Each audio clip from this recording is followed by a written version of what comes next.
Hotzak gaude eta beldur gara. Zenbait aditz lokuzio. Logura izan, egarriak egon. Kaixo, zer moduz doa eguna? Gaur sentipenak adieraziko ditugu. Bueno, nekatuta nago, baina iritsi gara Karrantzara. Eta Iñakiri deitu behar diot. Kaixo Iñaki, heldu gara zure herrira, Karrantzara. Bai ondo, baina hotzak gaude, eguzkia desagertu eginda eta euria ari du. Beldur gara oso ilun dago. Eta terkirik ez dugu ekarri. Non erosiko dugu? Esan mesedez.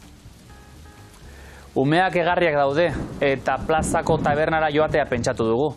Eta badakizu, egarria ase ondoren gose izango gara. Ondo jaten da plazako tabernan? Zer sentipen adierazten dituzu egunerokoan?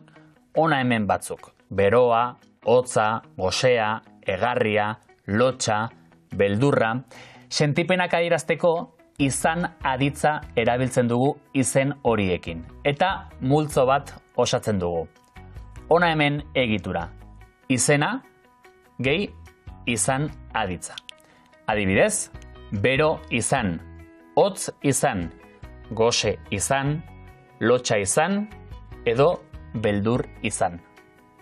Izena ez dugu deklinatzen eta izan aditza jartzen dugu haren atzean. Honela osatuko ditugu esaldiak. Beldur gara, oso ilun dago. Orain, logura naiz. Sentipenak adierazteko egon aditza ere erabiltzen dugu. Kasu honetan izena ez dugu mugagabean utziko. Ak gehitzen diogu. Adibidez, bero izan, esango dugu, edo beroak egon. Beste adibide bat, gose izan, edo goseak egon. Honela osatuko ditugu esaldiak. Umeak egarriak daude. Edo, heldu gara Karrantzara eta hotzak gaude. Animatuko zara hauen parekoak edo baliokideak ematen? Laster goseak egongo gara. Hauxe baliokidea. Laster gose izango gara. Orain logura naiz. Eta baliokidea? Orain logurak nago. Hirugarrena. Umeak egarriak daude. Baliokidea, umeak egarri dira. Eta azkena. Ilunpetan beldurrak nago beti. Hauxe da baliokidea. Ilunpetan beldur naiz beti.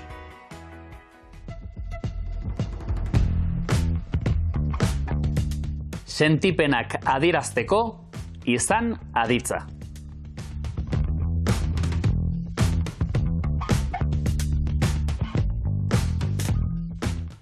Sentipenak adierazteko egon aditza.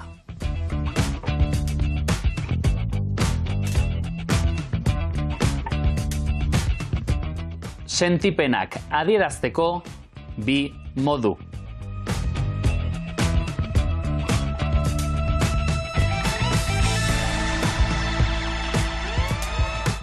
Agur eta laster arte.